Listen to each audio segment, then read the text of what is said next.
စားနိုင်ပါတယ်အဲဒါကြောင့်ရည်မှန်းချက်ထားရတယ်ကိုယ့်ရဲ့ရည်မှန်းချက်ကိုဘာလဲဆိုတာကိုယ်တိုင်ပြန်တွေးကြည့်ပါ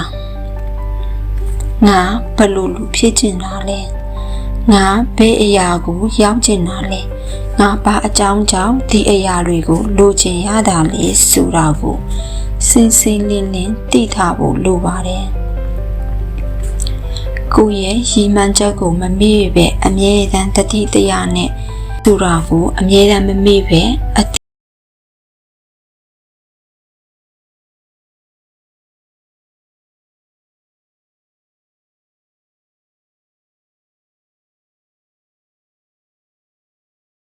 ချက်တွေကိုအမြဲတမ်းတတိယနေကိုယ့်ရဲ့ရည်မှန်းချက်ကိုအရင်ဆုံးရေးထားပါကိစ္စကြီးပဲဖြစ်ဖြစ်တေးပဲဖြစ်ဖြစ်အကြီးမဟုတ်တဲ့လမ်းကြောင်းတစ်ဆင့်ကနေပြီးတစ်ဆင့်အတီးတီးချရည်သွားပါရည်ရွယ်ချက်အောင်မြင်ဖို့တနေ့ကိုတနိုင်ရင်အချိန်ပေးပါရည်ရွယ်ချက်ကိုစာရအောင်ဒီအချိန်တွေရပဲကိုယ့်ရဲ့ရည်ရွယ်ချက်ကိုစတာပါအချိန်မအားလို့တနိုင်ရီလောက်2နာရီလောက်နိုင်ရွက်လောက်အဲ့ဒီလောက်ပဲအချိန်ကိုမှစိတ်မဲ့ဆိုရင်တော့အဲ့ဒီအချိန်လေးတွေနဲ့ကိုယ့်ရဲ့ရည်မှန်းချက်ရည်ရွယ်ချက်ကိုဖြစ်ချင်တဲ့စံသားတွေကိုအကောင့်ထဲဖော်နိုင်မယ်တခါတလေကိုမှအချိန်မစီလို့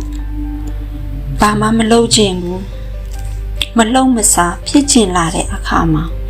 ကိုယ့်ရဲ့မူလအကြောင်းကိုပြန်ပြီးတွေးကြည့်ပါငါကဘယ်လိုလူဖြစ်ချင်နေတာလဲငါဒီရည်မှန်းချက်ကိုဘာကြောင့်ထားခဲ့ရတာလဲဆိုတဲ့အသိနဲ့ပြန်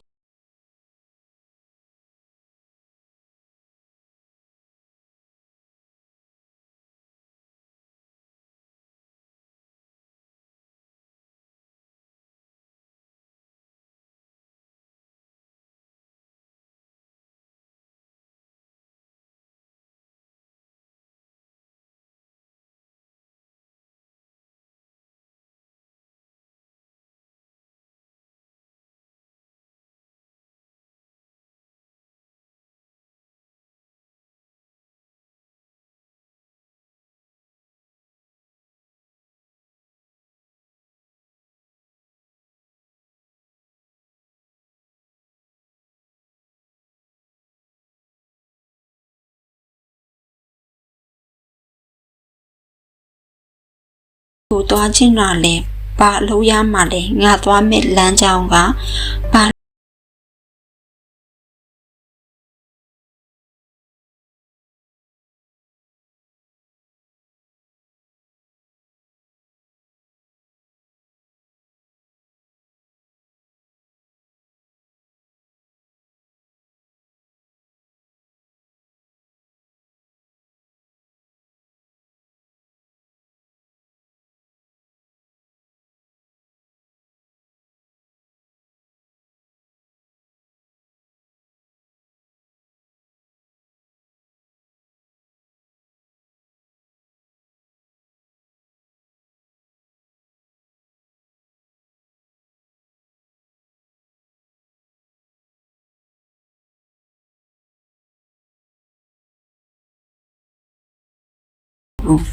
သူကမအောင်မြင်တဲ့ထဲကခွန်အခွင့်အလမ်းတစ်ခုကိုစတတ်သူဘာဖြစ်လို့လဲဆိုတော့ရည်ရွယ်ချက်ရှိတဲ့သူတိုင်းကကိုယ်တစ်ခုခုလုပ်လို့မအောင်မြင်တဲ့အခါမှာကိုယ့်ရဲ့အောင်မြင်မှုပါလဲကိုအတိရဲ့အောင်မြင်မှုအတွက်ကိုမအောင်မြင်တဲ့ကြားတွေကနေငါဘာကြောင့်မအောင်မြင်သွားလဲဆိုတဲ့အခွင့်အလမ်းတစ်ခုကိုရအောင်စတတ်တယ်ငါလောက်တာမအောင်မြင်ဘူးစိတ်ပြက်လိုက်တာဆိုပြီးရက်မသွားဘူးတချို့တော့အရာတွေဟာစုံနေခြင်းမဟုတ်ပါဘူးတချို့တော့အရာတွေဟာကိုကစုံနေကြရတယ်ဆိုပြီးတော့ကြဆုံးခြင်းအတွက်အားဆော့သွားတယ်စိတ်ကိုဆက်မသွားတော့ဘဲနဲ့ရက်တန့်သွားတယ်အဲ့ဒီလိုမလုပ်ပါနဲ့ရည်မှန်းချက်ရှိတဲ့လူဟာစုံနေတဲ့အရာတွေဟာအောင်မြင်ခြင်းကိုပါကိုယ့်ရဲ့ရည်ရွယ်ချက်ရှိနေသူရဲ့ဒီဆုံးနေခြင်းတွေဟာနဲ့အောင်မြင်ခြင်းအဖြစ်ရွေးချယ်ရပါတယ် ဘယ်တော့မှကိုကစုံနေမသွားပါဘူးရည်မှန်းချက်ကိုထားပါအဲ့ဒီလိုပဲကိုရဲ့အောင်မြင်မှုအတွက်ထပ်ခါဆုံးနေလေအဲ့ဒီအဆုံးကနေအောင်မြင်မှုဖြစ်အောင်ကြိုးစားရမယ်ကိုဆုံးသွားတဲ့ရက်တန့်နေလို့မရဘူးစိတ်ဆက်ပြီးတော့ငါဘာကြောင့်ကြဆုံးသွားတာလဲအဲ့ဒီကြဆုံးသွားတဲ့အရာတွေအတွက်စိတ်ဆက်ဖို့ခွန်အားဖြစ်စေတယ်အဲ့ဒီကြဆုံးသွားတဲ့အရာတွေကိုနောက်ထပ်မဖြစ်ရအောင်ကြိုးစားမယ်အောင်မြင်မှုကိုကိုယ့်ရဲ့ရည်ရွယ်ချက်ရဲ့ပန်းတိုင်ကိုရောက်အောင်တွားရပါမယ်ဒါကတော့ဒီမှန်ချက်စီသူတယောက်ရဲ့ခွန်အားဖြစ်ပါတယ်အောင်မြင်မှုနဲ့အတွေ့အကြုံမြင်မှုစိမှုနဲ့အတွေ့အကြုံစိမှုကအရေးကြီးပါတယ်လူတိုင်းမှာအောင်မြင်မှုစိတယ်လို့ဆုံးနေခြင်းနဲ့စိတယ်ကိုအောင်မြင်နေတဲ့အချိန်မှာဝမ်းသာပီတိဖြစ်တယ်လို့ဆုံးနေတဲ့အချိန်မှာလည်းဝမ်းနေခြင်းတွေနဲ့ဆုံရတတ်ပါတယ်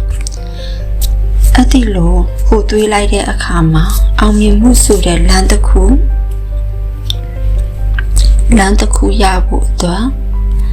အနာမတတ်တဲ့တောင်ထိပ်ပေါ်တက်ရတယ်လို့ချိုးတဲမှုတွေအလွဲအချော်တွေစုံနှိမ်မှုတွေပဲအောင်မြင်မှုတွေကနေအစိတ်အပိုင်းတစ်ခုဖြစ်လာစေပါတယ်အတွေ့အကြုံတွေကမင်းကိုတမဟုတ်ပဲအမြဲတမ်းတိုးတက်အောင်ပြောင်းလဲပေးနေတာပါအောင်မြင်တဲ့သူကအလွယ်တကူအောင်မြင်တဲ့သူမဟုတ်ပါဘူးသူတို့ကအကြိမ်ပေါင်းများစွာအထိကြဆုံးဖူးခဲ့တယ်နောက်မှပဲမနာတော့တဲ့သူတယောက်ဖြစ်လာတယ်အကြိမ်ကြဆုံးဖူးမှာတော့ရလာတဲ့အောင်မြင်မှုကဘလောက်ထိခွန်အားကြီးတယ်လဲကိုကတခါလဲကြပြီးပြန်ထားနိုင်ဖို့ကြိုးစားတယ်ကိုလဲကြသွားတာတကယ်လို့ကြသွားတဲ့အခါမှာကိုစိတ်ဆက်ပြေးနိုင်မြင့်ပန်းတိုင်ရောက်ဖို့ဆိုတာကကိုရဲ့အတွေ့အကြုံပုံမူတည်တယ်အဲ့ဒီအတွက်ကြောင့်မို့လို့အတွေ့အကြုံမရှိတဲ့အောင်မြင်မှုကတာစိတ်မမြဲတတ်ဘူးအောင်မြင်မှုကိုအမြဲတမ်းခဏရည်စီအောင်တင်ကြိုးစားပေးနေပါအဲ့ဒီကြဆုံးခြင်းတွေကနေအတွေ့အကြုံယူပြီးလေကားထစ်လို့တဆင့်ပြီးတဆင့်စိတ်ဆက်ပြီးတက်သွားပါကိုအောင်မြင်လာတဲ့အခါမှာကိုရဲ့အတွေ့အကြုံတွေကိုမိမိအောင်မြင်ခဲ့တဲ့အရာတွေအတွက်မှတ်တမ်းတင်ပါတိလေးပဲဖြစ်အောင်မြင်မှုတိုင်းမှာစ조사ခဲ့တဲ့နည်းလမ်းတွေကိုတန်ဖိုးထားပါမင်းအောင်မြင်နေတဲ့အချိန်မှာရရှိခဲ့တဲ့ခံစားချက်ကိုတတိယပါအောင်မြင်ခဲ့တဲ့အခြေအနေတွေကကိုပြန်တိုးတက်ဖို့နောက်ထပ်ချီတလန်တတ်မှတ်ပါကတော့အပြုတ်သဘောဆောင်တဲ့ပတ်ဝန်းကျင်မိမိကိုအားပေးတဲ့မိသားစုတွေရှိတယ်တငယ်ချင်းတွေရှိတယ်ဆရာသမားတွေရှိတယ်အားပေးတဲ့ပတ်ဝန်းကျင်ရှိတယ်ကိုယ့်ရဲ့ပတ်ဝန်းကျင်မှာဘလို့ပတ်ဝန်းကျင်လဲဆိုတာကိုမင်းသိချတတိထားပါမင်းကိုတကယ်အားပေးတဲ့သူတွေနဲ့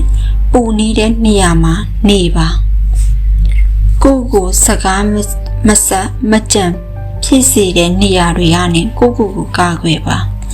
မိမိလည်းတခြားသူတွေကိုအားပြည့်နိုင်တဲ့သူတယောက်ဖြစ်ဖို့ကြိုးစားပါစိတ်သက်ကောင်းတဲ့စာအုပ်တွေဗီဒီယိုတွေကိုခွန်အားဖြစ်စေတဲ့မိန့်ခွန်းတွေကိုနားထောင်ပါပြီးတော့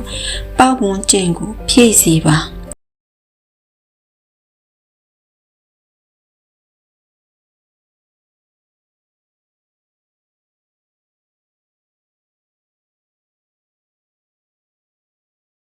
ဝင်ချင်းကမိမိကိုနားချခြင်းနဲ့ဆိုရင်တော့မင်းရဲ့ရည်မှန်းချက်ကိုမြင်မမေ့ပါနဲ့အပြုတ်သဘောဆောင်တဲ့ပတ်ဝန်းကျင်တစ်ခုကမင်းအနားမှာစိတ်နေတဲ့အခါမှာကိုယ့်ရဲ့စိတ်ကိုတိုးတက်မှုကဖော်ထုတ်ပြရမယ်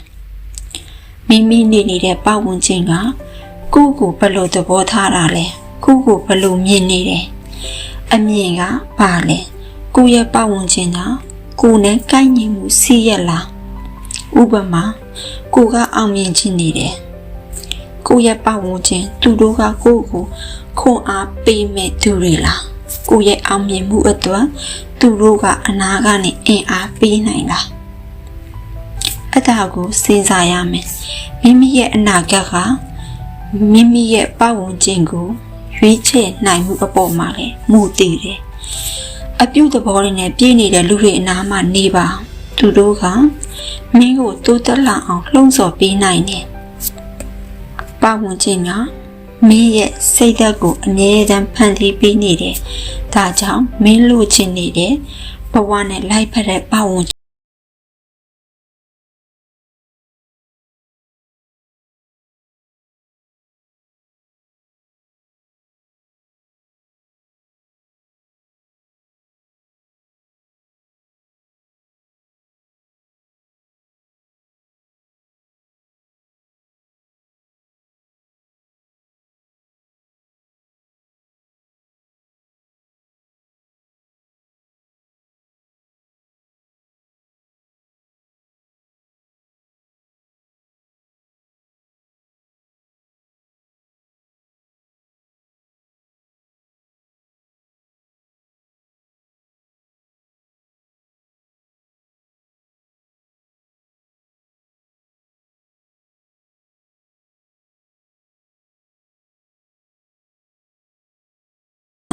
ကိုယ့်ရဲ့အရေးချင်းကိုယ့်ရဲ့နှလုံးသားကိုယုံကြည်တဲ့အခါမှာဘလို့အခက်ခဲတွေပဲဖြတ်သွားတုတ်ပြန်နိုင်တာပိုလွယ်ပါတယ်ဒါကိုတိုးတက်အောင်လုပ်ခြင်းရဲ့အရာတစ်ခုပါလုံနိုင်တဲ့အောင်မြင်မှုတည်တည်လေးတွေကိုမှတ်ထားပါကိုအားပေးပါမိမိရဲ့အားသာချက်တွေကိုသိထားပြီးအလံမဝေတဲ့ရည်ရွယ်ချက်နဲ့အောင်မြင်မှုကိုသစင်းရင်တက်ပြီးရယူပါပတ်ဝန်းကျင်ကမကောင်းတဲ့ဝေဖန်မှုတွေစံတက်မှုတွေကြည့်ပြီးကိုတန်ဖိုးထားနိုင်အောင်ကြိုးစားပါကိုယုံကြည်တဲ့အချိန်မှာတခြားသူတွေလည်းကိုယုံကြည်လာမှာပါမင်းကိုမယုံကြည်ဘူးဆိုရင်တခြားသူတွေကမင်းကိုယုံကြည်နိုင်ပါမလားအဲ့ဒါကိုတိတ်ချပြန်စဉ်းစားပါ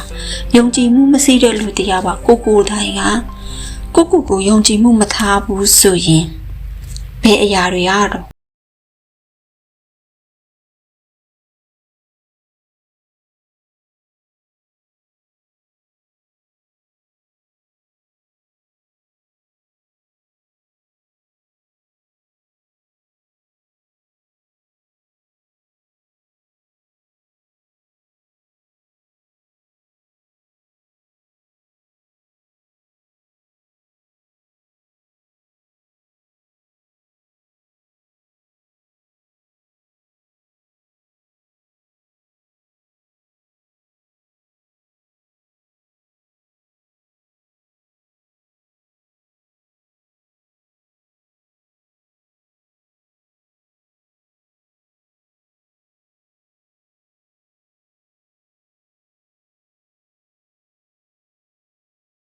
အောင်ကမှတ်ပြီးတော့မြင်နေလိုက်တာ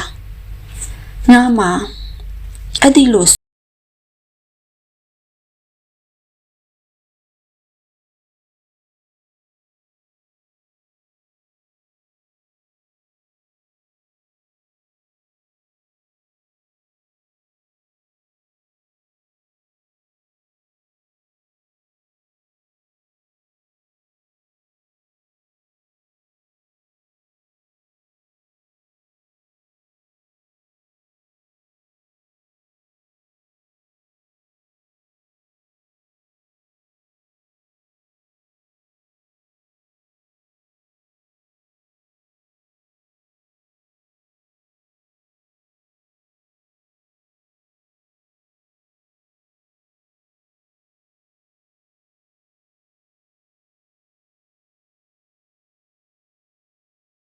ဓာတုတွေရဲ့ယုံကြည်မှုကအချိန်ပိုင်းကိုယုံကြည်တာကအမြဲတမ်းဘာလို့လဲဆိုတော့စောကပြောရသလိုတခြားလူတွေကမင်းကိုယုံကြည်တယ်ယုံကြည်တဲ့အတွက်မင်းလုံးစမ်းပါကွာမင်းတို့ဖြစ်ကိုဖြစ်ရမယ်လူတယောက်တခြားလူတယောက်ရဲ့ကိုယ်အပေါ်မြင်တဲ့အမြင် လိယုံကြည်ချက်ကလူတရားကကိုယုံကြည်ချက်ပေးရတယ်အဲ့ယုံကြည်ချက်ကကိုပေါ်မှာမယုံကြည်ဘူးဆိုရင်ဒီယုံကြည်ချက်ကခဏလေးနဲ့ပျောက်ကွယ်သွားမယ်အဲ့ဒီအတွက်တခြားလူတွေကကိုအမြဲတမ်းယုံကြည်ချက်ပေးနိုင်မှာမပေးနိုင်ဘူးဘာလို့လဲဆိုတော့သူတို့ပေးလိုက်တဲ့ယုံကြည်ချက်ကအဲ့ဒီအတွက်ကိုရဲ့ယုံကြည်ချက်ကိုကအမြဲတမ်းထားရမယ်ကိုရဲ့ယုံကြည်ချက်ကိုတခြားလူတွေပေးတဲ့ယုံကြည်ချက်ထက်ကိုယုံကြည်မှုကိုပို့ပြီးတိုးတက်အောင်လုပ်ရမယ်မိမိကိုယ်တိုင်ယုံကြည်မှသာမင်းအမိနေနဲ့ဖြစ်လာနိုင်တဲ့အရာတွေကိုတခြားလူတွေစီကယုံကြည်လာနိုင်တယ်ကိုယုံကြည်မှုကမသိတဲ့အရာတွေကိုကြောက်မိပေမဲ့လုပ်ကြည့်ဖို့ဆုံးဖြတ်နိုင်စွမ်းပဲယုံကြည်မှုမရှိရင်တခြားခြေတလန်းကိုတောင်လှမ်းလိုက်ရဲမယ်မထင်ဘူးဒါကြောင့်မို့လို့မင်းရဲ့ပထမဆုံးအားကကိုယုံကြည်တဲ့စိတ်ဖြစ်ရမယ်အောင်မြင်မှုရဲ့နောက်မှာသိခံမှုရှိတယ်လို့ယုံကြည်မှုလည်းလိုတယ်ကိုယုံကြည်မထားပဲတခြားသူတွေခံမှာယုံကြည်မှုကိုမျှော်လင့်လို့မရဘူးမင်းရဲ့အကြောင်းကိုတခြားလူတွေကသိတာထက်မင်းကိုယ်တိုင်ပဲပိုသိတယ်ကိုရဲ့အကြောင်းကတကယ်လို့အကယ်၍ကိုရဲ့အကြောင်းကကိုရဲ့အပြင်ရည်တည်မှုရဲ့အပြင်ပုံသဏ္ဍာန်ကိုအကြောင်းတွေကြည့်တဲ့အခါ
နံပါတ်5အချက်ကတော့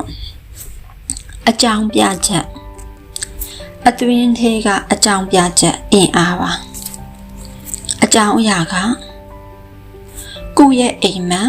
ကိုယ့်ရဲ့တန်ဖိုးထားတဲ့အရာအရေးကြီးတဲ့လူတွေအတွက်အကောင်းဆုံးဖြစ်ခြင်းနဲ့မိမိရဲ့စိတ်သက်ခွန်အားပဲသူကအရေးကြီးဆုံးခွန်အားတစ်ခုဖြစ်ပါတယ်မင်းဘယ်အတွက်လုံးနေတာလဲဘသူအတွက်အောင်မြင်ချင်တာလဲဘာအတွက်ရက်တန်လိုက်လို့မရတာလဲဆိုတဲ့မေးခွန်းတွေကိုဖြေရှင်းတဲ့အခါမှာအတွင်းထဲကမိမိရဲ့စိတ်ကလိုအပ်ပါတယ်အတွင်းထဲကစိတ်ကမတက်မတာဖြစ်နိုင်သလားဆိုတော့ဖြစ်နိုင်ပါတယ်ကိုယ့်ရဲ့အတွင်းထဲကစိတ်ကိုစဖွေဖို့ကိုဘယ်အရာကိုတန်ဖိုးထားတယ်လဲကိုယ့်ရဲ့အကြောင်းပြချက်တွေကငါကဘယ်အရာကိုတန်ဖိုးထားနိုင်တယ်လဲမိသားစုအနာဂတ်ကိုယ်အိမ်မက်အဲ့ဒီအရာတွေကိုစင်စင်လင်းလင်းသိတာပါကိုရဲ့အကြောင်းပြချက်ကငါမိသားစုအတွက်ငါမိသားစုမျက်နှာမငယ်အောင်ငါမိသားစုပြုံးပျော်နိုင်အောင်အဲ့ဒီအတွက်ဒီအောင်မြင်မှုကိုလုပ်ချင်တာလား ကိုအတွက်ခွန်အားကဖြစ်စေတယ်ကိုရဲ့အနာဂတ်ကိုရဲ့အိမ်မက်အတွက်လည်းခွန်အားဖြစ်စေတယ်မင်းလုံးနိုင်တာကဘာအတွက်လဲဆိုတဲ့မြေကွန်းကိုအချိန်ပေါင်းများစွာမေးပေးပါမင်းလုံးနေတာကဘာအတွက်လဲမင်းလုံးနေတာဘာအတွက်လဲတခုခုကိုမှတခုခုမလုံးကျင်စိတ်ပြတ်နေတဲ့အခါမှာကိုရဲ့အကြောင်းပြချက်ကိုရဲ့အတွင်းထဲကအကြောင်းပြချက်သူများတွေကိုအကြောင်းပြခိုင်းတာမဟုတ်ဘူးတခုခုကိုကအလုံးလုံးနေတဲ့အခါမှာဒီအလုံးကကြာနေတယ်ဒီအလုံးကဟေးကွေးနေတယ်ရောက်ချင်တဲ့နေရာမရောက်တဲ့အခါမှာလူတိုင်းကအကြောင်းပြချက်ရှိတယ်အဲ့ဒီလူတယောက်ရဲ့အကြောင်းပြချက်ကအချိန်ကြာမြင့်နေတဲ့အတွက်ကြောင့်မပြီးနိုင်တဲ့အတွက်ကြောင့်အကြောင်းပြချက်အဲ့ဒီအကြောင်းပြချက်အပြင်ပန်းအကြောင်းပြချက်ဘာဖြစ်လို့လဲဆိုတော့ကိုအခုအလုပ်တစ်ခုကိုလုပ်နေတယ်9မိနစ်နဲ့ပြီးမဲ့အလုပ်အဲ့9မိနစ်နဲ့ပြီးမဲ့အလုပ်ကိုက10မိနစ်15မိနစ်နိုင်ရွက်အဲ့လောက်ထိအချိန်တွေဖြုံးခဲ့မယ်ဆိုလို့ရှိရင်ဒါကအပြင်ပိုင်းအကြောင်းပြချက်နေမှာဖြစ်လို့ဒီအလုပ်ကိုမပြီးသေးရလဲဒီအလုပ်ကခဏလေးပါနေလောက်တာဘာကြောင့်ကြာရတာလဲကိုကအဲ့ဒီလိုမေးတာတဲ့အခါမှာအကြောင်းပြချက်တစ်ခုကိုသူတို့ပြန်ပေးတယ်ဘာဖြစ်လို့လဲဆိုတော့ဒီဟာကဘာဖြစ်လို့ဟိုဟာကဘာဖြစ်လို့ဟိုအရာတွေလှုပ်လိုက်လို့ဒီအရာတွေလှုပ်လိုက်လို့ဒီအရာကမပြီးဘူးဆိုတဲ့အကြောင်းပြချက်အဲ့ဒီအကြောင်းပြချက်ကခိုင်လုံမှုမရှိတဲ့လူတစ်ယောက်ရဲ့အကြောင်းပြချက်ဖြစ်တယ်အဲ့ဒီအတွက်ကြောင့်မို့လို့ကိုယုံကြည်မှုရှိဖို့ခိုင်မာတဲ့အကြောင်းပြချက်ကိုရဲ့အင်အားတွေက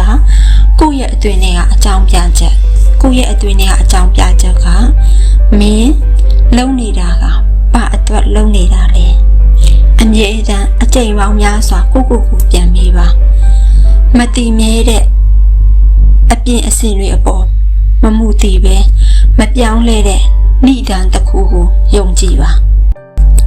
တနေ့စီကိုအသေးပဲတစ်ခုခံစားဖို့နောက်တစ်ခါအောင်မြင်ရတဲ့အကြောင်းပြချက်တွေကိုသတိပြုပါအကြောင်းပြချက်အတွင်းထဲကအင်အားဆိုတာကမိမိကိုယ်နှိုးဆော်နိုင်တဲ့အကြောင်းအရာတစ်ခုမိမိကိုစိတ်ဆက်အောင်တွန်းအားပေးတဲ့စွမ်းအားဒီအကြောင်းအရာတွေပေါ်အမြင်ရှိအောင်တခါတလေအပြင်ကအင်အားဆုတ်သွားတတ်တာတော့မှတယောက်ကမင်းကိုအားပေးမှမဟုတ်တဲ့အချိန်တွေရှိတတ်တယ်ဒါပေမဲ့ဘသူမှကိုအာရုံနေတဲ့ချိန်စိတ်ပြက်နေတဲ့ချိန်ကိုဘသူမှအားမပေးရင်တော့မှကိုရဲ့အတွင်းထဲကစိတ်ခွန်အားနဲ့အားဖြစ်ဖို့အကြောင်းကဖန်လာတယ်အဲ့ဒါကတော့ကိုရဲ့အတွင်းထဲကအကြောင်းပြချက်တစ်ခုပဲမင်းဘာကြောင့်စားခဲ့တာလဲဆိုတဲ့အဖြေက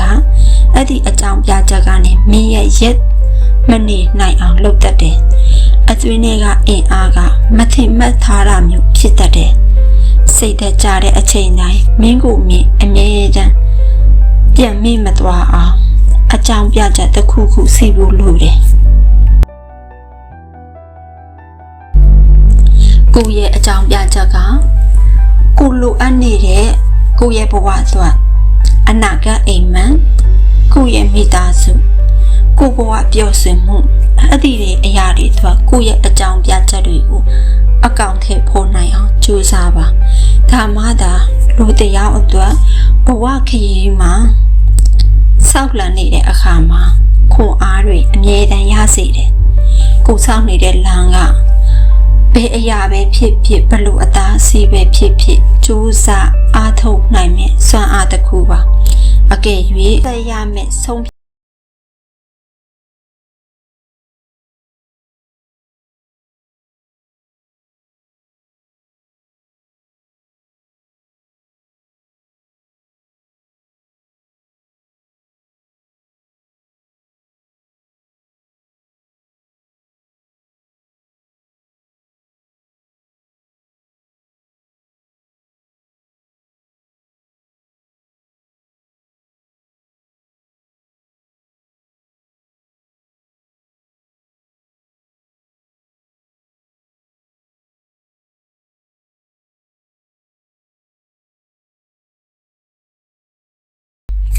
ကိုဖြတ်တန်းနေတဲ့လမ်းတစ်ဆောက်မှာဖြစ်ပါတယ်တကယ်တမ်းပန်းတိုင်နဲ့နီးရတဲ့အခါမှာကိုယ့်ရဲ့ပျော်ရွှင်စရာကာလတွေကိုဖြတ်တန်းနိုင်မှာပါအဲ့ဒီအတွက်ကိုစောင်းနေတဲ့ဘဝလမ်းအတိုင်းစူးစမ်းတတ်ဖို့အခုပြောပြခဲ့တယ်လူတယောက်အတွက်စိတ်ခွန်အားဖြစ်စေမယ့်အချက်၅ချက်ကိုထားပေးပါအဲ့ဒါကြောင့်မို့လို့ဒီဗီဒီယိုလေးကိုနားထောင်နေတဲ့သူတွေအားလုံးစိတ်ခွန်အားရစေမယ်တကယ်လို့ဒီဗီဒီယိုလေးကိုကြိုက်နှစ်သက်တယ်ဆိုရင် like လေးလုပ်သွားပေးပါနော်တကယ်လို့နောက်ထပ်ကိုသိကျင်တဲ့အရာတွေခွန်အားဖြစ်စေမယ့်အကြောင်းအရာတွေကိုယ့်ရဲ့စိတ်တန်ရာတွေအတွက်ဘာတွေလိုအပ်နေလဲဆိုတာကိုသိကျင်နေတကယ်လို့ဒီဗီဒီယိုလေးကနောက်ဆက်တွဲပြောပြရမယ့်အကြောင်းအရာတွေရှိသေးတယ်ဆိုရင် comment တွေမှာရေးခဲ့ပေးကြပါနော်ပြီးရင်နောက်ထပ်ဗီဒီယိုတွေကိုလည်းဆက်တင်ပေးသွားမယ်ခွန်အားဖြစ်စေမယ့်အကြောင်းအရာမိမိရဲ့ပတ်ဝန်းကျင်လက်ပတ်နေတဲ့ပတ်ဝန်းကျင်ရဲ့အတွေ့အကြုံတွေကိုပြီးတော့စာအုပ်စာပေတွေကိုမျှဝေပေးသွားမှာဖြစ်တဲ့အတွက်ဒီ channel လေးကို subscribe တွေလုပ်လာပေးဖို့တောင်းဆိုပါရစေနောက်ထပ်ဗီဒီယိုတွေမှာဆက်တွေ့ကြမယ်နော်အားလုံးပဲမင်္ဂလာအပေါင်းနဲ့ပြည့်စုံကြပါစေလို့ကိုဆောက်တဲ့ဘဝလမ်းမှာလဲကိုဆောက်မဲ့ဘဝလမ်းမှာစိတ်ခွန်အားတွေအများကြီးရသွားမယ်လို့မျှော်လင့်ပါတယ်တချို့သောအရာတွေကမစေးမလင်းဖြစ်ခဲ့မယ်ဆိုလို့စီရင်ပြောတဲ့စကားတွေကမစင်းလင်းတဲ့အရာတွေပါသွားခဲ့မယ်ဆိုလို့စီဒီနေရာဟိုင်းရင်တောင်းပန်ပါတယ်နောက်ထပ်ဒီထက်ကောင်းတဲ့အကြောင်းအရာတွေကိုပြောပြပေးသွားမှာမို့လို့နောက်ထပ်ဗီဒီယိုမှာအားလုံးနဲ့ပြန်ဆုံကြပါတယ်